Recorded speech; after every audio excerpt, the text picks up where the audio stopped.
ഈശോ മിശിഹായെ ഞങ്ങൾ അങ്ങേ കുമ്പിട്ട് ആരാധിക്കുന്നു. എന്തുകൊണ്ടെന്നാൽ വിശുദ്ധ കുരിശാൽ അങ്ങ് ലോകത്തെ വീണ്ടും രക്ഷിച്ചു.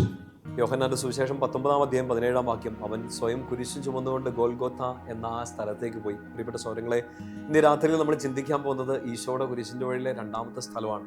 ഈശോ കുരിശു ചുമക്കുന്നു. പ്രിയപ്പെട്ട സഹോദരങ്ങളെ, നമുക്കെല്ലാം ഉണ്ട് തീർച്ചയായിട്ടും ചില കുരിശുകൾ നമുക്ക് താങ്ങി നടക്കാൻ പറ്റാത്തതും നമ്മൾ പ്രതീക്ഷിക്കാത്തതും നമ്മളൊന്ന് തട്ടിത്തൂരെ എറിയാൻ ശ്രമിക്കുന്നതുമായ ചില കുരിശുകൾ നമ്മുടെ എല്ലാം ജീവിതത്തിലുണ്ട്. ഈ ഒരു ഗോൽഗോത്തായിലേക്കുള്ള നടപ്പ് കർത്താവ് ചിലപ്പോൾ അനുവദിച്ചതായിരിക്കാം, അല്ലെങ്കിൽ ലോകം നമ്മുടെ മുമ്പിൽ വിധിച്ചതായിരിക്കാം. നമ്മൾ നടന്നേ മതിയാവൂ, നമ്മൾ ചുമന്നേ മതിയാവൂ എന്ന് കരുതുന്ന ചില കുരിശുകളും കുരിശിൻ്റെ വഴികളും ഒക്കെ നമുക്കുണ്ട്. കുരിശിൻ്റെ ഭാരം കുറയുന്നത് എപ്പോഴും മനസ്സിൽ ഓർത്തിരിക്കണം. കുരിശിൻ്റെ ഭാരം എപ്പോഴും കുറയുന്നത് അത് ഈശോയുടെ കൂടെ നമുക്ക് താങ്ങാൻ പറ്റുമ്പോഴാണ്. ഓഫ് കോഴ്സ്, കടത്തിൻ്റെ രൂപത്തിലോ രോഗത്തിൻ്റെ രൂപത്തിലോ പരാജയത്തിൻ്റെ രൂപത്തിലോ തെറ്റിദ്ധാരണകളുടെ രൂപത്തിലോ ഒക്കെ ചില കുരിശുകൾ നമ്മുടെ മേൽ ആരോപിക്കപ്പെടാം. നമ്മളത് എടുത്ത് നടന്നേ മതിയാവും. ലൂക്കാസ് സുവിശേഷം 9-ാം ഈശോ പറയുന്ന പോലെ, നിങ്ങൾ നല്ല ശിഷ്യരാകണമെങ്കിൽ തീർച്ചയായിട്ടും നിങ്ങളുടെ കുരിശെടുത്ത് നിങ്ങൾ എൻ്റെ പിന്നാലെ വരണം. പ്രിയപ്പെട്ട സ്വരങ്ങളെ, എന്നാൽ ആഗ്രഹിക്കാത്ത ചില കുരിശുകളുണ്ട്, ആഗ്രഹിക്കാത്ത ചില വിധിവാചകങ്ങളുണ്ട്, ആഗ്രഹിക്കാത്ത ചില സഹനങ്ങളുണ്ട്. എടുത്ത് നടന്നേ മതിയാവും. ഭാരം കുറയ്ക്കണമെങ്കിൽ ഒറ്റ വഴിയേ ഉള്ളൂ, ഈശോയുടെ കൂടെ അത് എടുത്ത് നടക്കുക. അധ്വാനിക്കുന്നവർ, ഭാരം വഹിക്കുന്നവർ, നിങ്ങൾ എൻ്റെ അടുത്തേക്ക് വരാനല്ല ഈശോ പറഞ്ഞേ.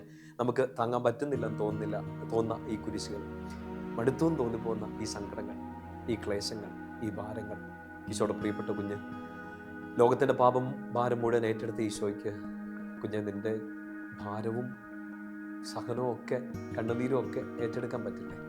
ഈശോയുടെ കയ്യിലോട്ട് ഇതെല്ലാം കൊടുത്ത് ഇന്ന് ശാന്തമായിട്ട് കടന്നുറങ്ങുക. കുരിശിൻ്റെ വഴിയിൽ ഈ രണ്ടാമത്തെ സ്ഥലത്ത് ഈശോ കുരിശ് ചുമന്ന് നടന്നതുപോലെ എന്നെയും നിങ്ങളെയും ഒക്കെ ചുമന്ന് നടക്കുന്നുണ്ട്, അവൻ താങ്ങുന്നുണ്ട് എന്നുള്ള ഒരൊറ്റ പ്രത്യാശയിൽ നമുക്ക് ഏൽപ്പിക്കപ്പെട്ട ഈ കുരിശുകളെ നമുക്ക് താങ്ങി നടക്കാം. ഇന്ന് രാത്രി കിടന്നുറങ്ങുന്നതിന് മുമ്പ് ഒരു കുഞ്ഞു ഹോംവർക്ക് ചെയ്യാൻ പറ്റുമെങ്കിൽ നല്ലതായിരിക്കും. നമ്മൾ ദുഃഖത്തിൻ്റെ 4-ാമത്തെ രഹസ്യം ചെല്ലാറില്ലേ?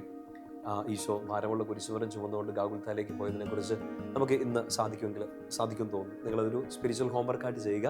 ഇന്ന് രാത്രി കിടന്നുറങ്ങുന്നതിന് മുമ്പ്, അല്ലെങ്കിൽ നാളെ രാവിലെ എഴുന്നേറ്റിട്ടോ എപ്പോഴെങ്കിലും ദുഃഖത്തിൻ്റെ 4-ാമത്തെ രഹസ്യം മാത്രം ഒരു സ്വർഗ്ഗസ്ഥനായ പിതാവേയും 10 നന്മ ചൊല്ലി കാഴ്ചവെക്കുക. എന്നിട്ട് എൻ്റെ ഒടുക്കം ഇങ്ങനെ പ്രാർത്ഥിക്കണം: ഈശോയെ, ഈ കുരിശിൻ്റെ ഭാരം നീ ഏറ്റെടുത്ത് നടന്നല്ലോ.